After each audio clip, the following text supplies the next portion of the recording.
Bueno, buenas noches. Vamos a dar inicio a la revisión de lo que es flebotomía este día. Vamos a comenzar hablando un poquito de lo que es el componente que lo mencionamos, lo que se mueve en el sistema cardiovascular, la sangre, ¿verdad? Que es un tipo de tejido conectivo fluido que es el que se mueve a través de los vasos sanguíneos, las venas y arterias. Por definición, es el fluido que se mueve en el sistema. En un adulto promedio, 5 litros es la cantidad de 5 a 6 litros, la cantidad circulante de sangre. La sangre tiene dos componentes principales, uno la parte líquida, que es la porción que la podemos ver como plasma o como suero, dependiendo en qué momento hacemos la separación de la parte de elementos formados, que son las células sanguíneas, que vienen en la presentación de células rojas y la variable blancas. Y también tenemos los trombocitos, que los conocemos como plaquetas. La función de la sangre es mover oxígeno, mover dióxido de carbono, nutrientes, hormonas y, como les dije, participa en el sistema cardiovascular cuando la sangre pierde cierto calor, cuando hay una vasodilatación o vasoconstricción de los vasos sanguíneos. También nos ayuda en ese proceso, a la regulación de la temperatura corporal. Entonces, en la porción líquida dijimos la sangre, eh, dentro del componente de plasma, que se acepta el porcentaje de 55-45, siendo la parte líquida 55 y 45 los elementos formados. De esta porción de plasma, el 90% del componente plasma es agua y un 10% son elementos diluidos en el plasma, que ahí tenemos electrolitos, aminoácidos, de otro tipo de nutrientes, eh, desechos, gases. La CO2 también está diluido ahí. Luego, un porcentaje muy pequeño del 45 de formados es las plaquetas y los glóbulos blancos. Y el porcentaje mayor de este 45 sería glóbulos rojos, células rojas.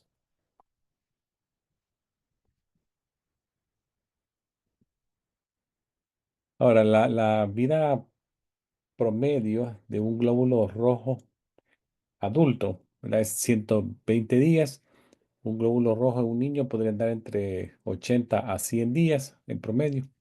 Ese sería células antiguas o ya viejas o que se dañan durante este periodo de 120 días, podrían ser sacadas de circulación en dos sitios, el vaso y el hígado, sin olvidar que todos los días estamos produciendo nuevas células en nuestra médula ósea de huesos largos. Ah, La producción de nuevas células sanguíneas está controlada por una hormona que se conoce con el nombre de eritropoyetina, que es una hormona que se libera en los riñones con el estímulo de hipoxemia. Cuando hay un nivel bajo de oxígeno, la eritropoyetina se puede secretar en mayor cantidad. El proceso de formación de células sanguíneas nuevas en sus cualquiera de los componentes que dijimos, ya sean componentes rojos, blancos o trombocitos, se conoce con el nombre de hematopoiesis. Acá se lo he puesto en color rojo, hematopoiesis. La hematopoiesis es el proceso que no se detiene desde el periodo embrionario hasta que la persona fallece.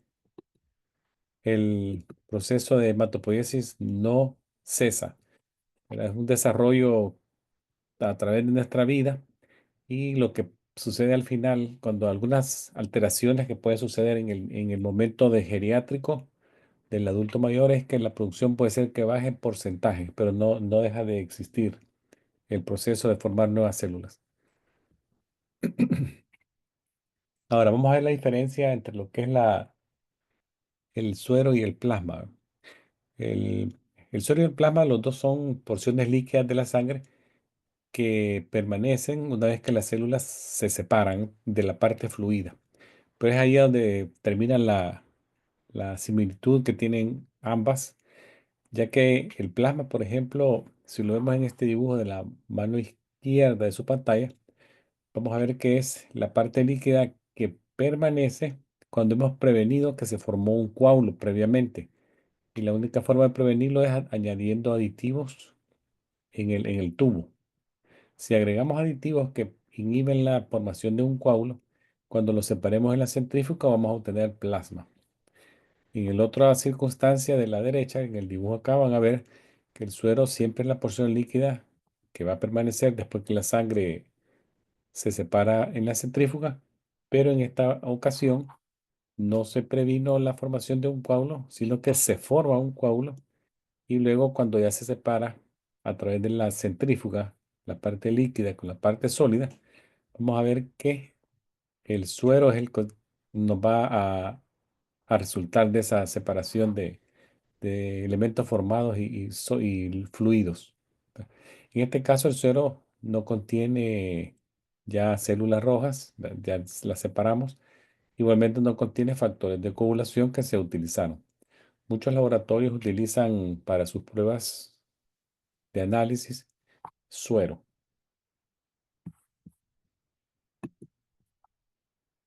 Ahora, la sangre completa es aquella sangre que sale directamente del cuerpo de una persona y previa análisis, estudios químicos, viendo que no tenga ningún tipo de enfermedad o bacterias o contaminación en la sangre, se prepara ya la muestra para ser transfundida a otra persona, pero no se le saca nada ni se pasa por ningún proceso de centrífuga ni nada, ¿verdad? Solamente se analiza y una vez se vio que no hay ningún riesgo para el uso de esa sangre, ya se prepara para uso.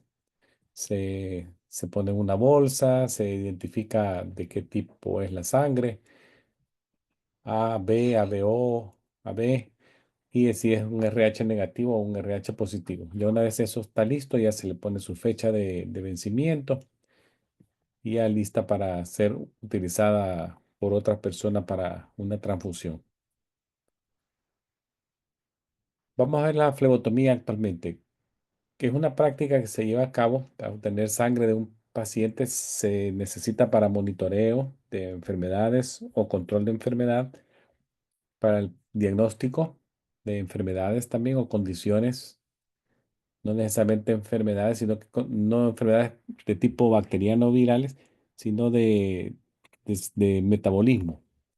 También se saca sangre de un paciente, mujer o hombre, con propósito de obtener sangre para un banco de sangre y posteriormente transfundir a otra persona. También puede ser para fines terapéuticos, sacar sangre de alguien. Hay momentos en que si existen alteraciones de la médula ósea, como puede ser una condición mieloproliferativa crónica, como que es la policitemia vera, donde se producen cantidades anormales altas de glóbulos rojos. Algunos tratamientos son sacarle sangre a la persona, una como sangría. Flebotomías periódicas para sacar sangre que pueden ir desde 300 a 500 ml por vez. El objetivo es reducir la cuenta de células rojas y obtener un hematócrito de 45 para abajo, ¿no? Los métodos que se utilizan son venopunción, que es la punción de una vena con una aguja y de esa manera se extrae la sangre, o la punción de la piel con un dispositivo de punta y con filo para, de esta manera, a través de una incisión en la piel, ya sea de los dedos de la mano o en la zona del talón de los pequeños, se obtiene colección de sangre. Como pueden ver acá, pues esta fotografía de donación de sangre. Dice acá, salve una vida de sangre. Donar sangre siempre es un acto muy, muy bondadoso de cualquier persona. Ahora, en cuanto al procedimiento, no olvidemos que la flebotomía es un procedimiento invasivo que requiere verificación de identidad del paciente. Lo hacemos igualmente con solicitarle su nombre completo y fecha de nacimiento, antes y después. El antes y después es antes de sacarle la sangre, de pincharlo y posteriormente vuelvo a verificar el nombre en la etiqueta antes de poner la etiqueta sobre el tubo con la sangre de esa persona. Verifico que el nombre en la etiqueta es el nombre de la persona y los datos generales que están ahí. Luego se ponen las iniciales del que está sacando la sangre, la fecha de ese día y la hora y ya queda listo la muestra para transporte. Eh, el manejo de los transportes también es necesario para saberlo.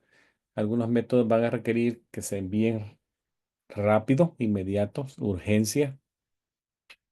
Y otros, por ejemplo, los stats son de urgencia, tienen que ser procesados en menos de una hora.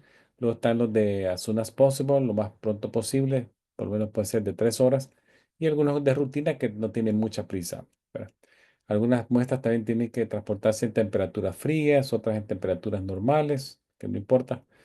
Otros tienen que evitarse que se expongan a la luz, las muestras. Hay varias formas de conocer todo eso, ¿verdad?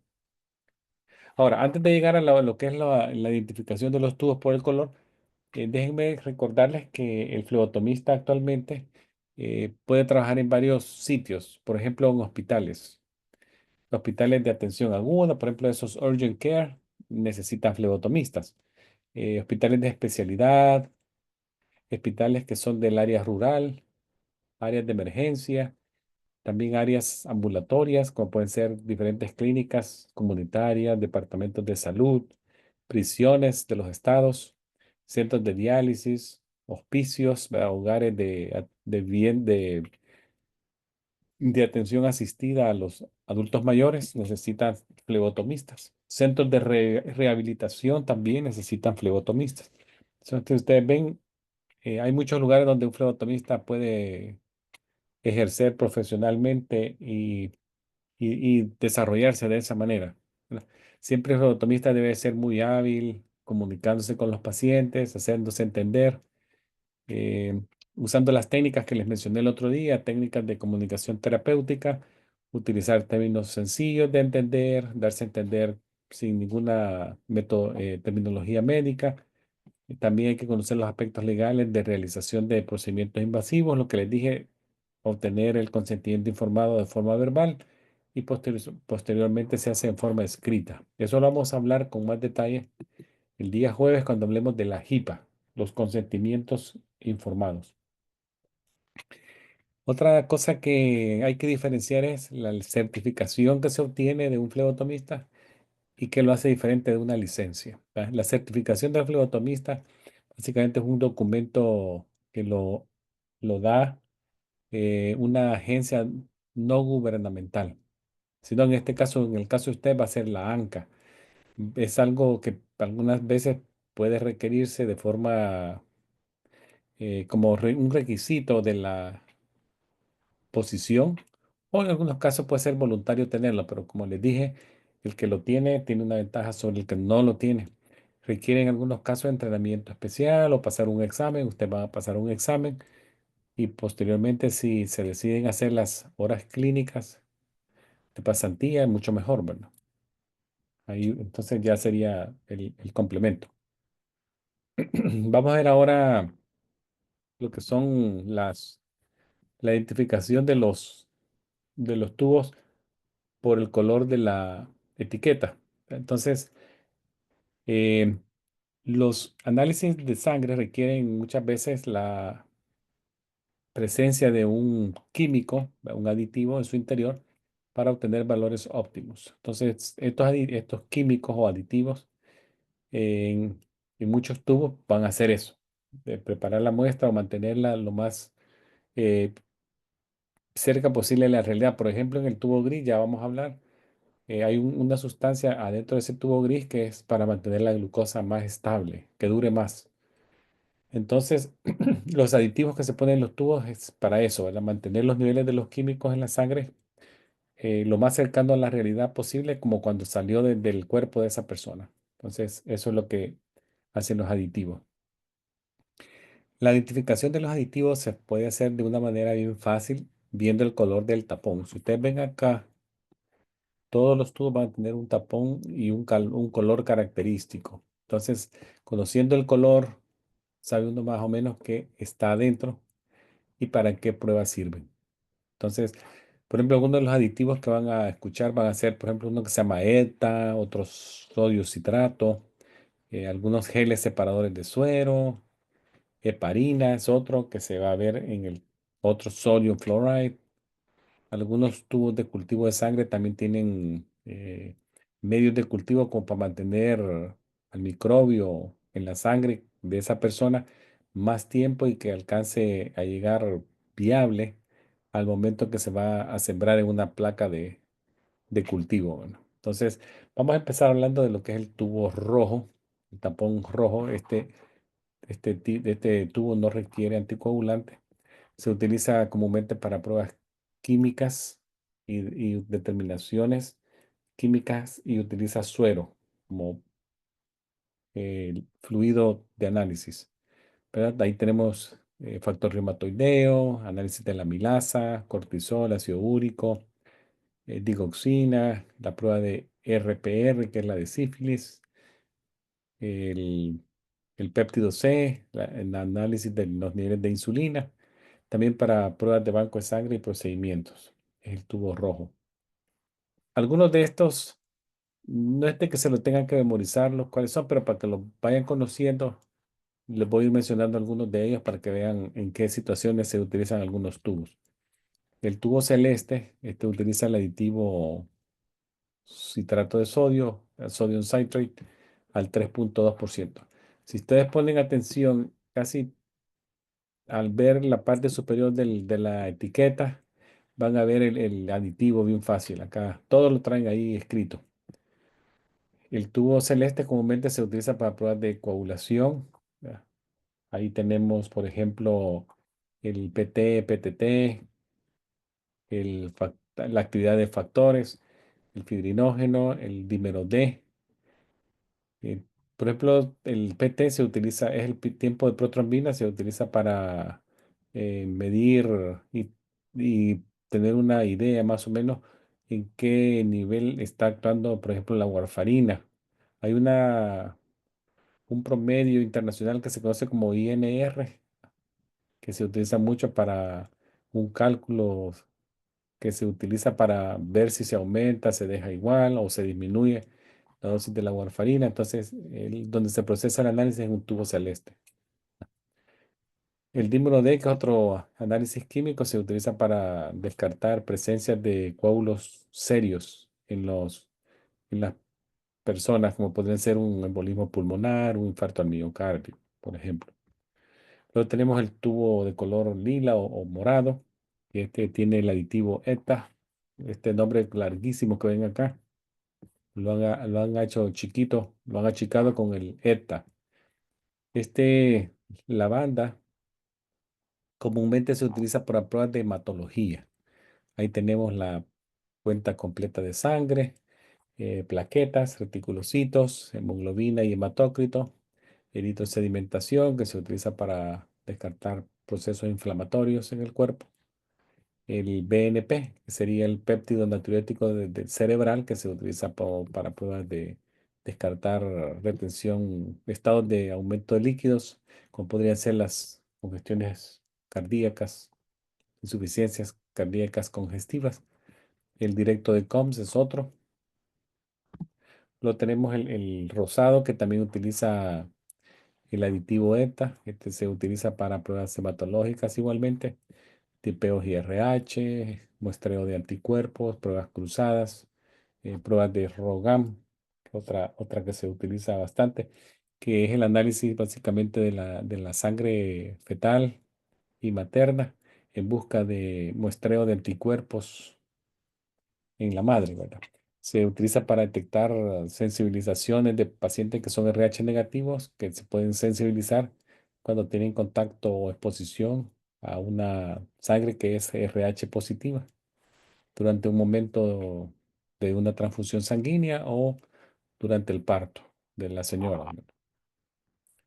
Luego tenemos el color verde oscuro. Este tiene el aditivo sodio heparina. Este se utiliza para pruebas de urgencia, STAT, para muestreos de rutina de química que utilizan plasma o sangre completa. Y el otro también es el verde claro. La diferencia entre estos dos básicamente es el tipo de heparina. Este es sodio heparina y el claro es litio heparina.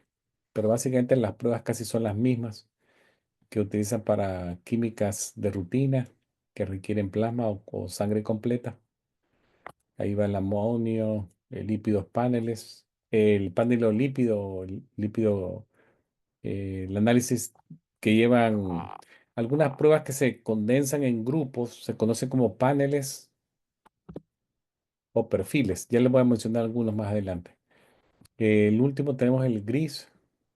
Estos son de los que más se utilizan, pero yo les agrego unos adicionales, ya vienen otros colores, pero hasta el gris son de los que más se utilizan de rutina en el laboratorio.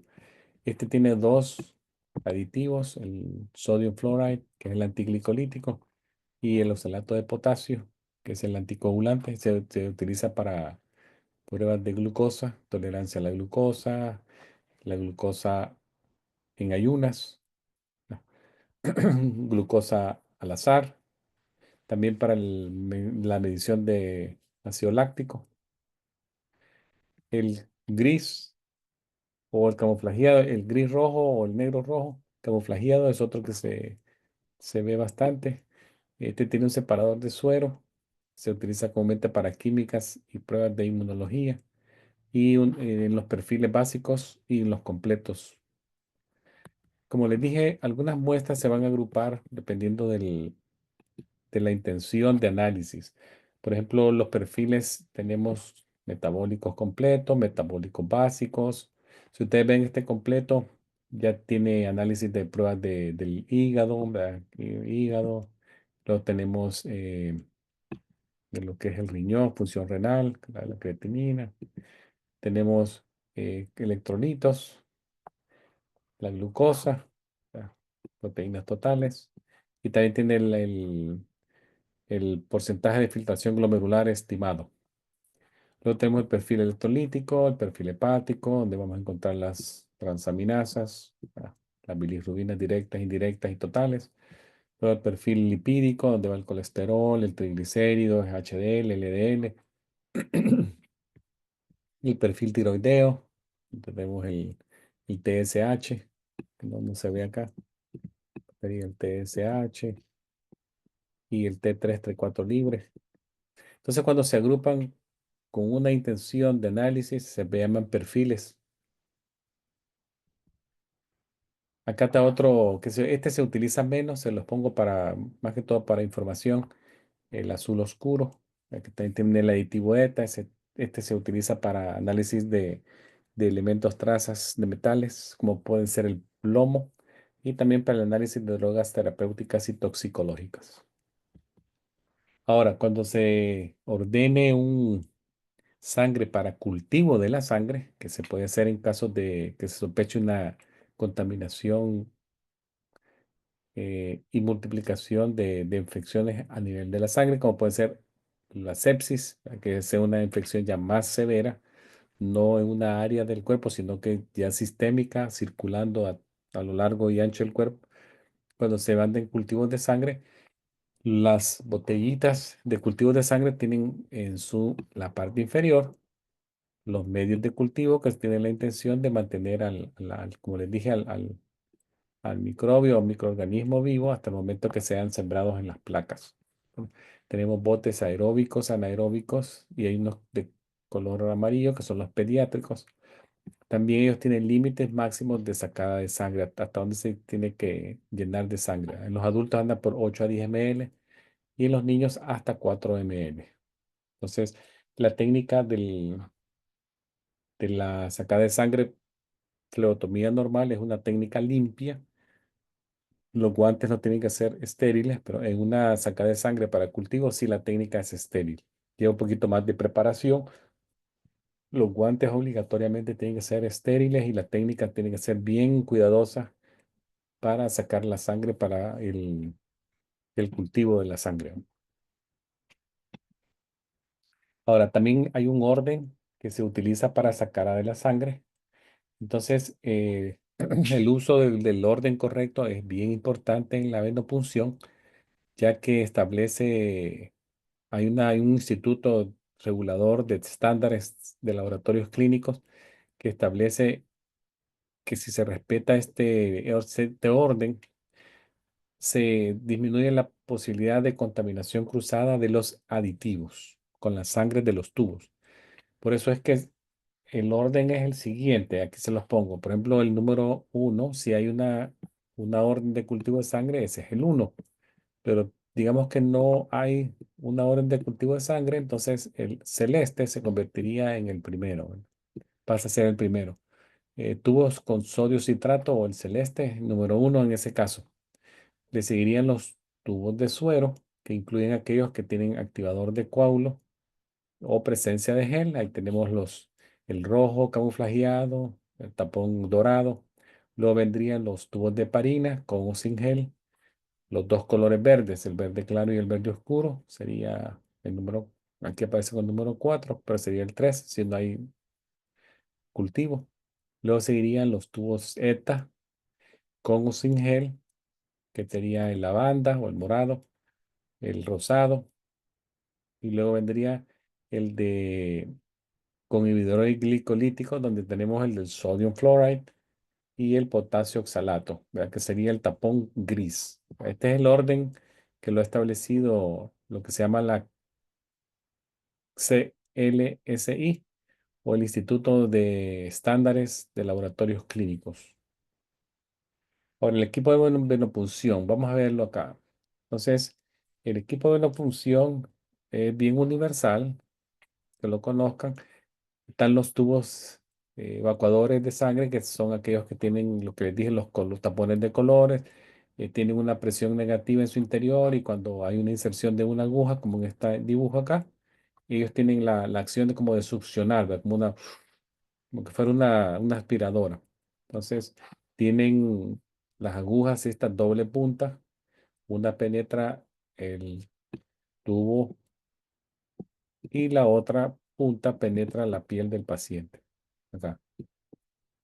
El sostenedor de tubo es donde se arma.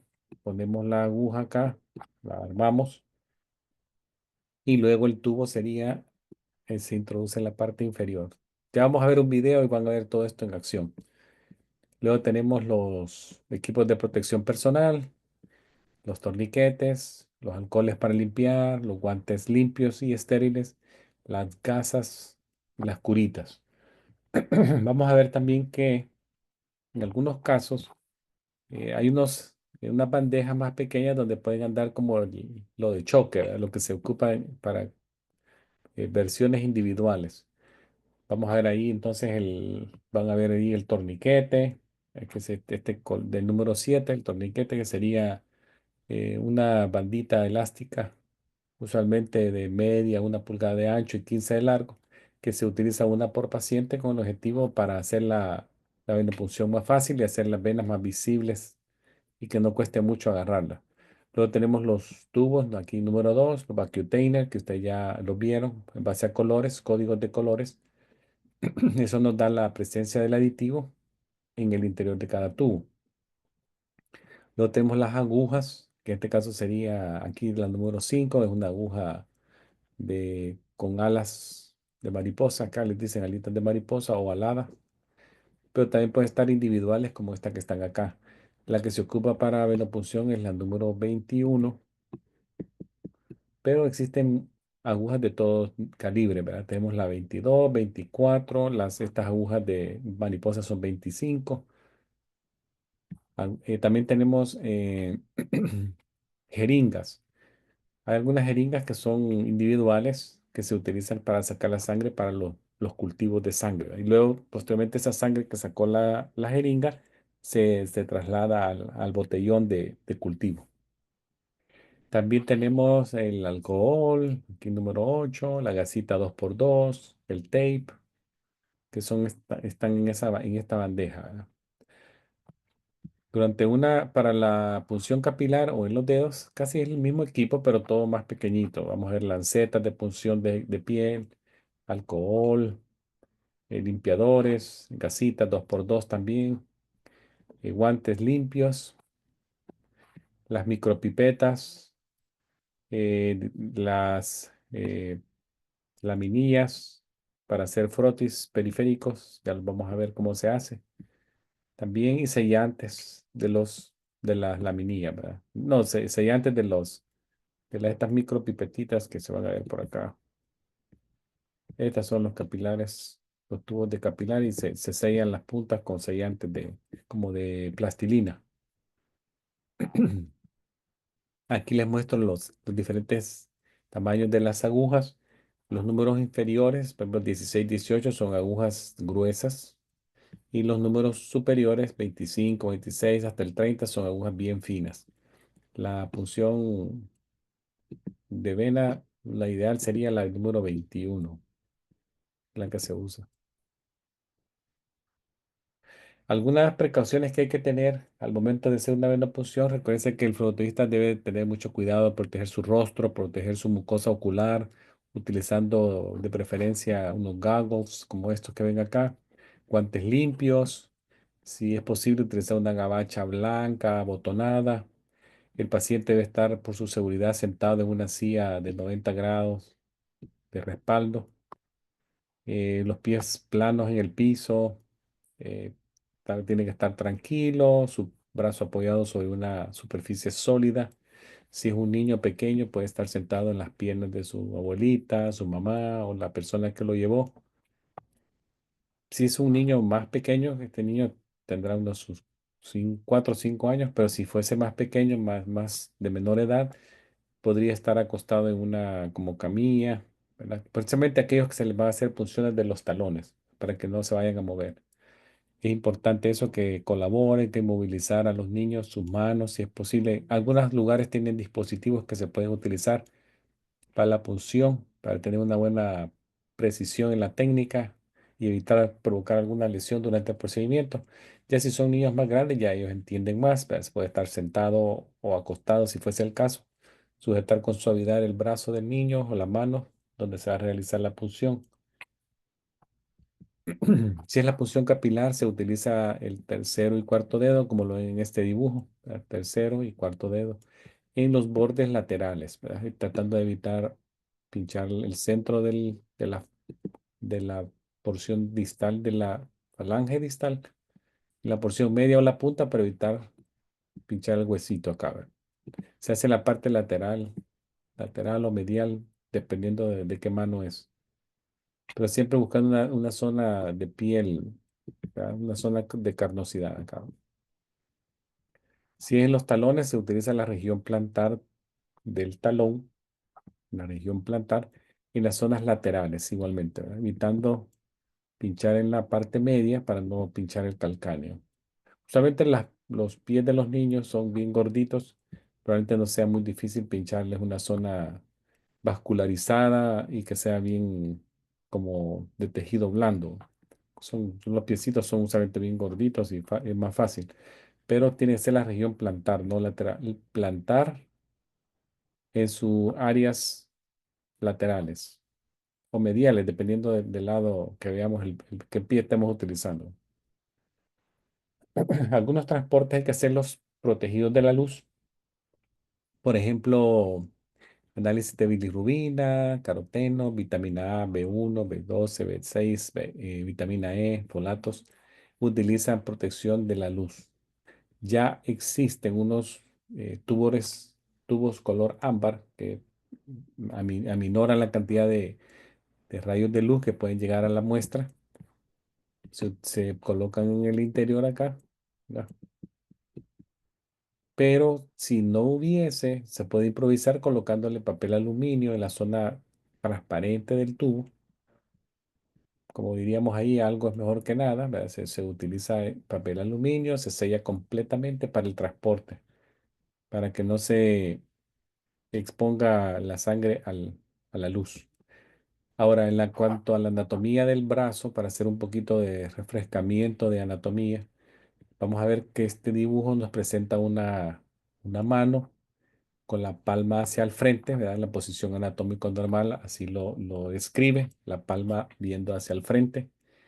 Entonces vamos a ubicar la palma al frente y ubiquen el dedo uno, que quedaría en la parte lateral, viendo hacia el costado, y el dedo 5 viendo al cuerpo, a la parte medial, ¿verdad? Entonces la parte que nos queda en la parte lateral o el dedo uno, si ustedes nos vamos hasta la fosa antecubital del brazo, vamos a llegar a la zona donde está la cefálica, ¿verdad? Aquí. Y si lo hacemos en la parte medial o en la zona del quinto dedo hacia arriba, vamos a llegar a la zona de la basílica. Entonces se forma como que fuera una línea de tren, ¿verdad? Dos líneas paralelas, pero si trazásemos una línea que las une de lado a lado, ya se formaría como que fuera una letra H, y esta zona de unión, esta línea imaginaria, sería en el punto medio, el punto de punción que queremos para agarrar la mediana cubital, ¿verdad? Esa es la que queremos, la mediana cubital. Si vemos este dibujo, perdón, esta fotografía, vamos a ver que la zona lateral sería la cefálica, la zona media, la basílica, y la zona de transición intermedia, la fosa, sería la mediana cubital, acá por acá, más o menos. Esta zona basílica se pone en observación muchas veces de no ir a esa zona, porque en esta zona tenemos el paquete vascular nervioso arterial, tenemos la arteria braquial y el nervio mediano en esta zona, y si fallásemos la basílica, podríamos pinchar de forma accidental la arteria y que se nos forme un hematoma en esa zona y se forme un compartimiento que presione al nervio. Entonces, se trata mejor de quedarnos en la mediana cubital o en algunos casos intentar la cefálica. Si fuese en la mano, nos vamos no a la palma, sino que si usted está viendo su palma de la mano en este instante y la pone la palma hacia la mesa que pueda tener usted enfrente y apoya la mano en la mesa, las venas que le van a quedar visibles hacia su rostro van a ser las dorsales metacarpales. Esas son las que yo podría utilizar en algún momento si quisiera.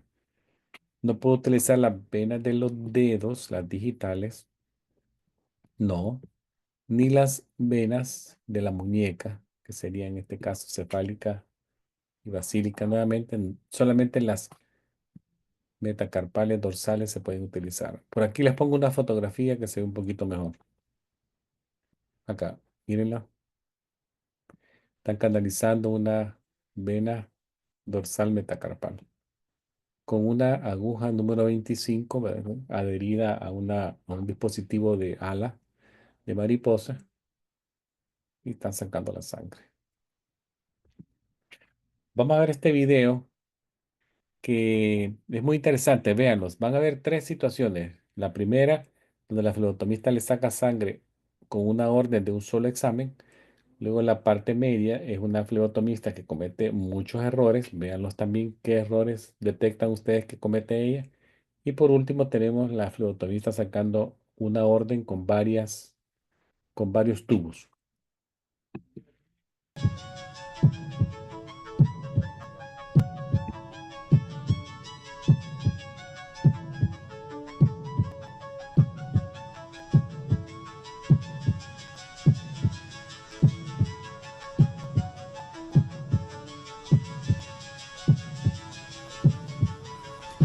Good morning, I'm Kristen. I'm here to draw your blood today. Good morning. Could you please state your name and date of birth? Pat White, November 11th, 1986. Thank you. Have you had anything to eat or drink in the last 12 hours? Not since 9 last night. Thanks. Do you have any questions? No. All right, it will just take me a minute to get everything set. Blood collection by venipuncture is one of the most common procedures performed in a healthcare setting. Common, but also complex, requiring knowledge and skill to assure the accuracy and integrity of the samples drawn and to eliminate risk to both patient and healthcare workers. The first step is to accurately ID the patient using at least two forms of identification. Does the name and date of birth on the requisition form match what the patient is telling you? Does it match what is on the patient ID wristband? Has the patient followed special orders, such as fasting prior to blood draw? Address the inconsistency first with a requesting physician or healthcare worker on duty. But if the given information does agree, it's time to prepare yourself and the patient for a successful blood draw using proper standard precautions. The phlebotomist washes and then dons a clean pair of gloves before proceeding.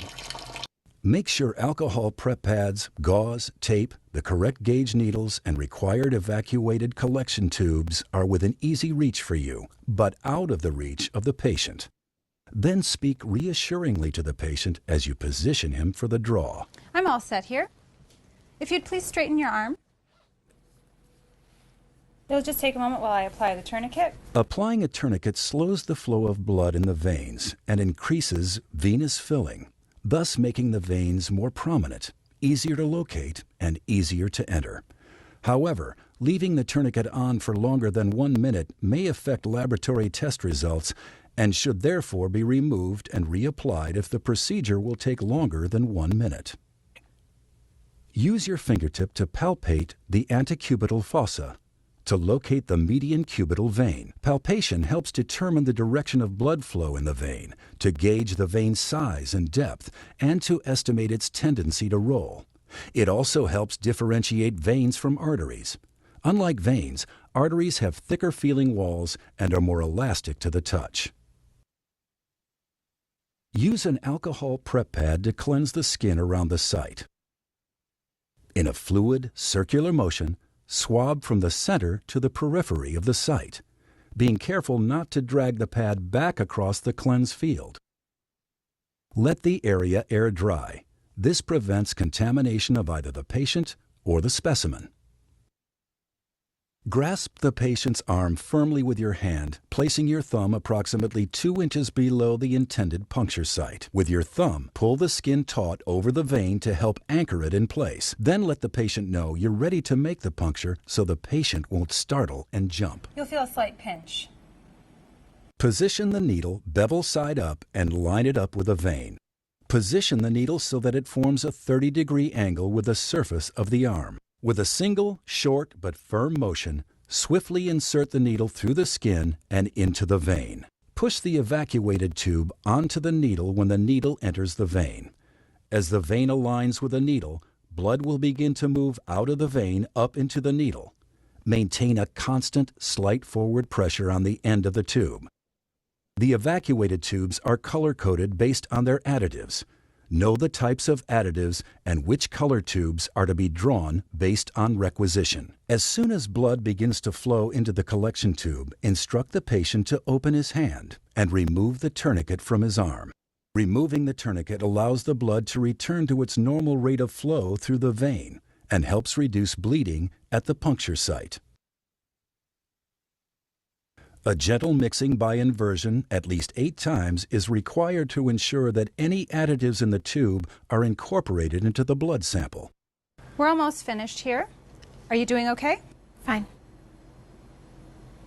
Engage the safety device on the needle and use the Sharps device for proper disposal. Applying pressure at the needle entry site immediately after removing the needle will prevent a hematoma from forming and allow hemostasis to seal the wound.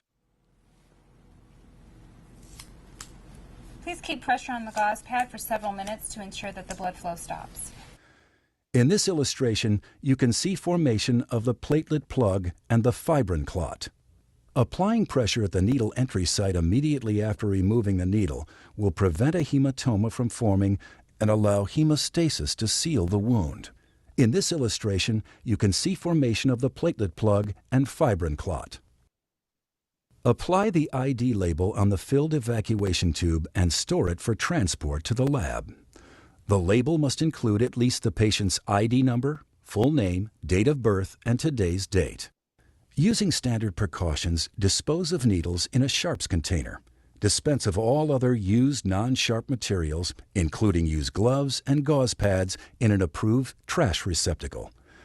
and disinfect all contaminated surface areas. You've just completed a successful blood draw, providing a sample that can be processed for analysis. Fortunately, most blood draws are completed in an entirely professional, skilled, and successful manner. Most, but not all. Poor technique, poor judgment, lack of knowledge, loss of concentration, and undue haste all are factors that can negatively impact the integrity of a sample. Or worse, that can create undue stress and pain for the patient or cause a patient physical harm. Let's take a look. Failure to align the needle perfectly with the vein and failure to insert the needle at a 30-degree angle can result in the needle missing its mark. Poor technique that will require an unwelcome second needle stick. Inserting the needle at too steep or too shallow an angle and not lining up precisely with the vein are two common reasons for missing the vein. To the patient, that usually means only one thing: further anxiety and discomfort. But it can have other consequences as well. Serious complications are most likely to arise when targeting the basilic vein, with its close proximity to nerves, which can be permanently damaged, or the brachial artery, which could be nicked. Even with a proper angle, the appropriate needle size must be used. Freddie, you're only going to feel a very small pinch this time. It is acceptable to use a smaller needle called a butterfly. However, it should be noted that butterflies are a larger gauge needle, 23 to 25 gauge, and therefore have a smaller bore size. A large gauge straight needle, 25 gauge in this case, may make piercing the vein more certain, but as you can see, the smaller bore size can cause the red blood cells to lyse. While it appeared to the healthcare professional that this blood draw was successful, it's clear once the sample is centrifuged that the choice of needle gauge was a poor one. The selection compromised the integrity of the sample. Aside from these two examples of invisible errors, there are many visible signs that a healthcare professional may not be following standard precautions that ensure a quality blood draw as well as a satisfactory customer experience.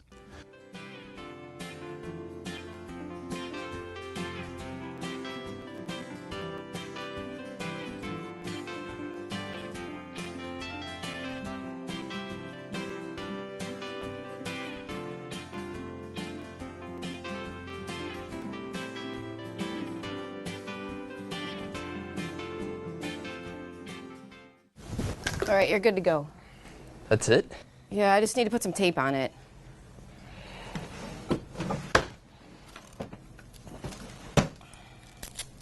Band-Aid, that'll work.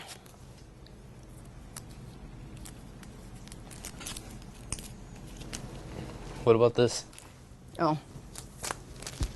You're good to go. Good to go? Not necessarily. Failure to apply pressure on the puncture site immediately following removal of the needle can cause bleeding from the vein into the space around it, forming a hematoma, a collection of blood under the skin surface that will become bruised in appearance and painful to the touch. There are many times, of course, when a single blood draw involves more than the collection of a single sample.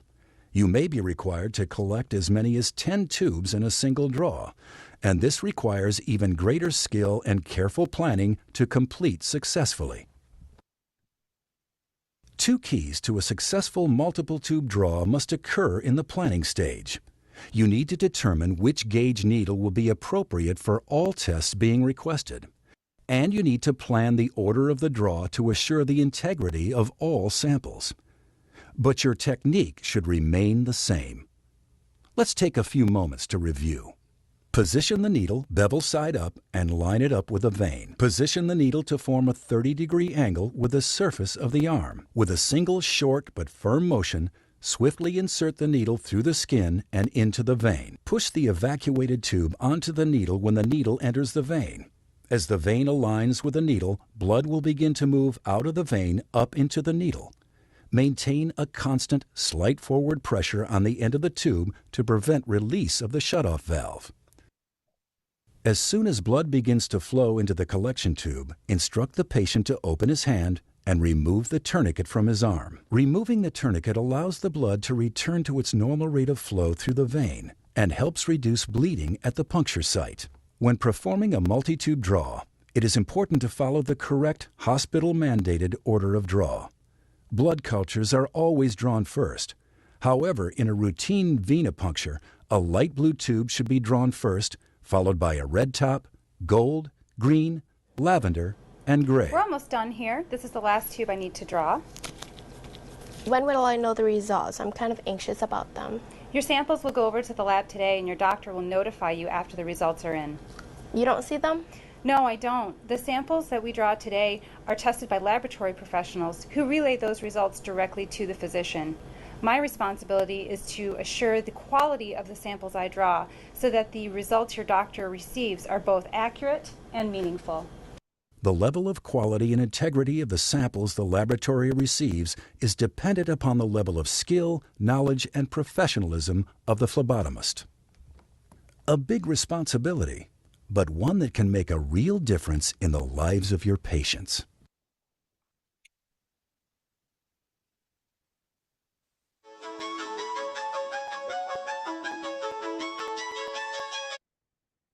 Bueno, voy a hacer una pausa por acá para mostrarles algo. Acá. Bueno, y voy a quitar las letras. Vamos a hacer una revisión rápida describiendo y demostrando algunos pasos que se observaron durante el video. Uno era, vieron que la flebotomista al inicio identificó a la paciente con el nombre, le pidió nombre completo y fecha de nacimiento. Posteriormente se hizo el aseo de sus manos, preparó su equipo en la bandeja, preparó la zona, palpó primero, luego limpió con alcohol, colocó el torniquete. Recuerden que el torniquete se coloca más o menos, The level of según nos quality and dijo el integrity. video, y lo vimos en el video, el torniquete tiene que estar colocado más o menos a 3 a 4 pulgadas del sitio de intención que vamos a pinchar, ¿verdad? Si está por acá la zona de la vena que vamos a pinchar, más o menos a 3 4 pulgadas hacia arriba, pongo el torniquete, o el equivalente a 8 o 10 centímetros por arriba del sitio.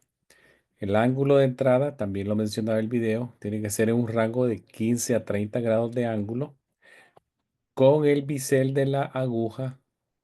El bisel es una zona, un corte longitudinal con un poco de ángulo, más o menos a 45 grados, que tiene un brillo.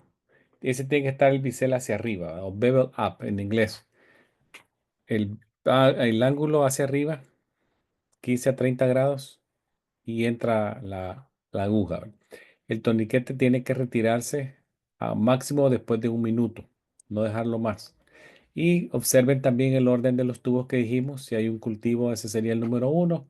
Si no, sería el celeste que le sigue. Después sería los separadores los que tienen separador de suero, que está el atigrado. Luego vendrían los verdes. Por último, los lavanda o rosados que tienen ETA. Y el gris sería el último, ¿verdad? Que sería el tubo donde está el inhibidor glicolítico. Entonces, ese es el orden. Y ya una vez se tengan los tubos con la sangre, se etiquetan, ¿verdad? Se vuelve a verificar el nombre de la etiqueta, si es el de la paciente que tienen frente a ustedes. Y luego ya se puede proceder a hacer la sacada de la sangre, ¿verdad? Perdón, la colocación de la etiqueta y para envío. Vamos a terminar el video por acá.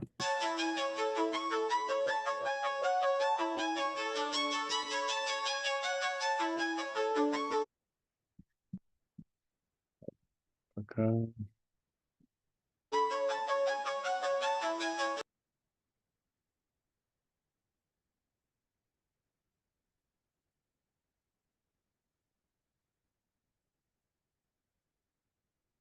Ahora, vamos a ver lo el etiquetado de la muestra.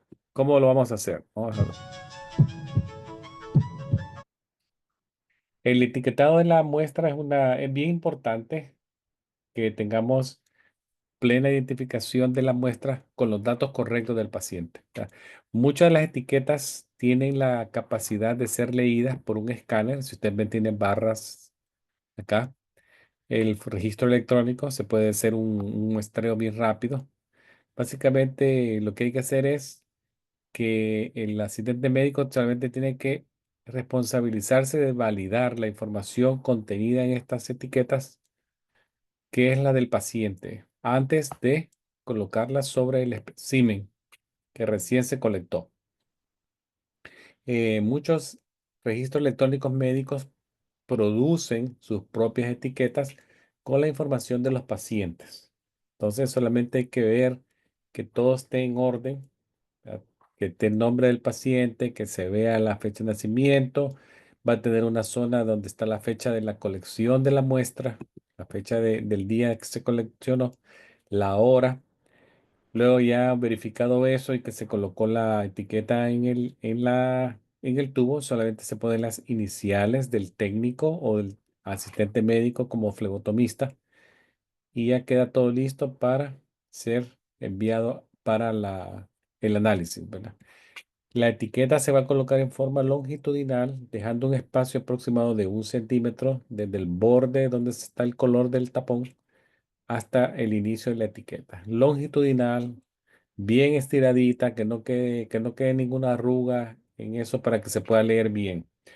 Esta fotografía en la parte superior ustedes van a ver que todos contienen un error. Acá la etiqueta está sobre el color, está todo arrugado, esta está transversa. Sobre el color también los datos todos no se pueden leer con un escáner. Aquí también todo arrugado. Aquí está como todo doblado, transverso también. Otro error. Verifiquen bien que quede longitudinal a 1 centímetro del tapón, porque esto se va a retirar. Una vez se pone en la centrífuga y ya se separó, ya sea suero o plasma, ya listo para ser sacado, este tapón se va a retirar y si hay algo ahí pegado, adherido a él, se echa a perder, ¿verdad? Entonces tengan cuidado con eso. Eso en base a lo que es el espécimen.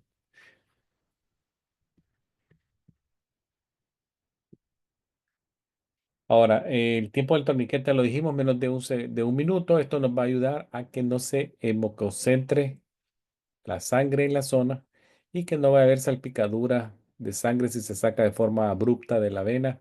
Puede ser que nos salpique hacia nosotros, ¿verdad? O se forme un hematoma en todo caso.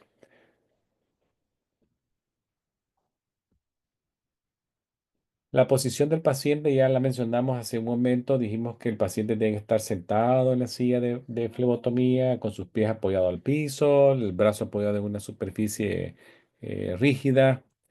Si es la mano, también tiene que estar apoyada sobre una superficie sólida, con la mano extendida, palma hacia arriba. Los dedos 3 y 4 son los que se van a utilizar. Si es un niño pequeño, podría estar sostenido por su papá de esta manera.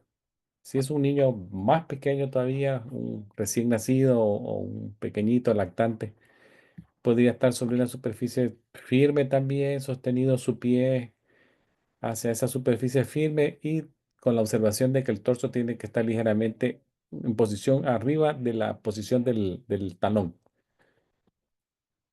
Las características de la zona de incisión o perforación o flebotomía tiene que ser una piel sana, de color sano, ¿verdad? Rosado, no deben de haber cortaduras, abrasiones, cianosis, inflamación del tejido blando, zonas de infección, celulitis, rash, no, no puede ser eso. Eh, lo de la palma de la mano ya lo mencionamos, ¿verdad? Lo de la zona del talón también tiene que ser una zona de tejido bueno para hacer la punción en la superficie plantar, en la superficie plantar del talón, evitando la zona media para no darle al calcáneo, sino ya sea en la zona plantar medial o lateral. Ahora, si quisiésemos hacer eh, una laminilla para hacer un frotis, también se puede hacer, ¿verdad? Eso no hay ningún problema. Algunos frotis de rutina se pueden preparar, es fácil. Se ubica una laminilla limpia, que esté limpia, se coloca una gota de sangre en un extremo de la laminilla, más o menos a 1 o 2 centímetros de uno de los extremos, con otra laminilla limpia a un ángulo de 45 grados. Se hace una dispersión de la sangre en sentido contrario, manteniendo la presión y un movimiento rápido hacia el otro extremo. Se puede lograr un frotis fino, como se ve acá, o un frotis grueso, dependiendo de la presión que se le haga a la sangre al momento de desplazarla. Algunas personas van a querer un frotis y se puede preparar bien fácil. Algunas complicaciones que se mencionan durante el procedimiento de flebotomía, el más frecuente es la formación de un hematoma, ¿vale? La hematoma básicamente es un sangrado por abajo de la piel, en la zona del tejido subcutáneo, y se forma una coloración, dependiendo de la edad del hematoma, así va a ir cambiando de color, pero es la complicación más frecuente observada. Luego alguna alergia a látex, siempre verifiquen que no hayan alergias a medicamentos, comidas o látex. Siempre se le pregunta al paciente. Una lesión nerviosa podría pasar al músculo cutáneo, el nervio mediano, está en esta zona, entonces hay que evitar lo más posible no pinchar la zona de la basílica, sino que la mediana cubital o la cefálica, o nos vamos a la zona de la mano en las metacarpales dorsales. Infecciones muy bajitas, 1%, observación, muy bajo. Que el paciente diga no, no hay problema, solamente documenten que el paciente rehúsa ser hecho el procedimiento, lo documentan, fecha, hora y ya. La cosa es documentarlo, pero no se puede forzar a nadie, porque el caso contrario sería como un assault, ¿verdad? O un battery. Otra cosa es que el paciente se pueda desmayar, ¿verdad? Recuerden que el paciente tiene que estar sentado en la silla de fleotomía, como ven acá, ¿verdad? Una silla de 90 grados. Eso es lo mejor, ¿verdad? Un brazo de apoyo. Se puede colocar, o si quisieran, una toalla o algo enrollado por una almohada por abajo del brazo para posicionarlo mejor. Pero si el paciente, por ejemplo, dice que ha tenido experiencias previas de desmayo o sensación de desmayo antes, no hay que correr ningún riesgo, es mejor prepararnos y colocarlo en una silla reclinable, ¿verdad? Entonces, algunos signos que podrían verse cuando un paciente podría ser ya sujeto a que se va a desmayar: palidez, sudoración, hiperventilar, puede empezar a respirar bien rápido, se ve ansioso, sudoroso. Entonces, mejor coloquémosle una posición reclinable, como vemos a esta señora acá, una silla reclinable más ancha, más segura.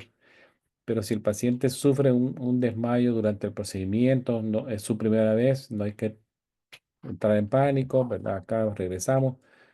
Que hay que hacer es retirarle el torniquete, ¿verdad? Retirar el torniquete, luego remover la aguja de acá, de la zona de la punción, poner el dispositivo de seguridad sobre la aguja para no pincharnos nosotros ni se va a pinchar el paciente, y mantenernos con el paciente sosteniéndole su cabeza. Estos situaciones son breves, puede ser que no dure mucho, ya él va a pasar su momento del desmayo o casi desmayo. Puede ser reacción a una reacción vagal, un bajón de azúcar o una ansiedad extrema, un ataque de pánico y todo eso, ¿sí? Entonces, no hay que darle la espalda nunca a los pacientes.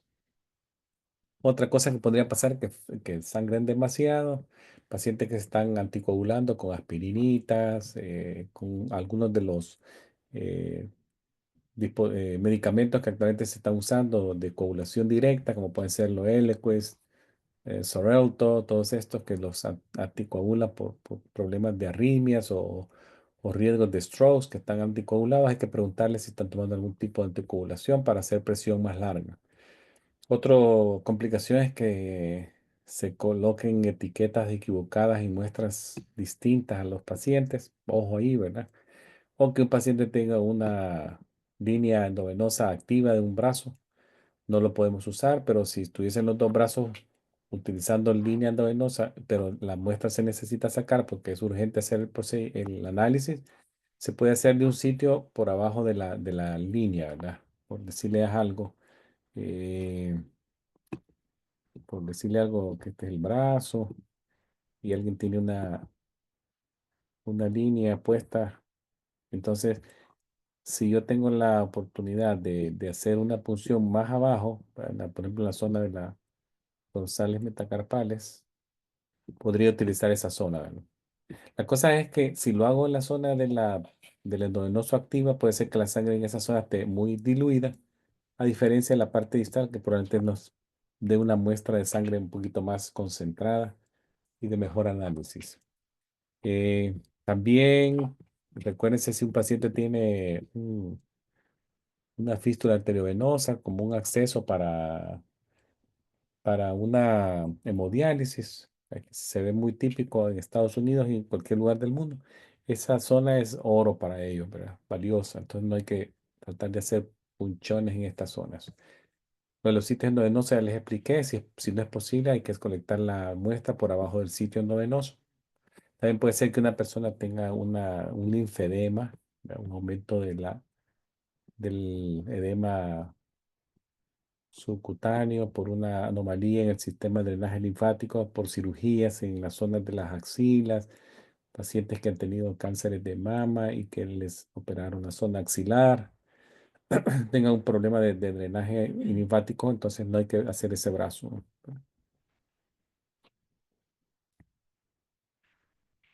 Bueno, esto es lo que les traía de lo que es la flebotomía. No sé si tiene alguna pregunta sobre el procedimiento, algo que observaron o una experiencia que quieran mencionar. Muy bien, profesor. ¿Alguna duda o comentario, preguntas?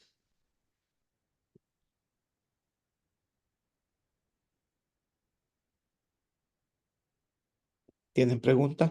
¿No? Puede ser, si no tienen preguntas, bueno, la pueden traer en la siguiente vez que nos Sí, reunamos. El día jueves, doctor, vamos a hablar sobre lo que es la HIPAA, que vuelvo a volver a ok. tocar un poquito el tema de la parte legal de los procedimientos invasivos Muy y de lo bien. que es el control de infecciones de la OSHA. Excelente. Bueno, muchas gracias, profesor. Buenas noches a todos. Vale, pues buenas noches a todos. Buenas, Muchas gracias por todo. Buenas noches. gracias a ustedes.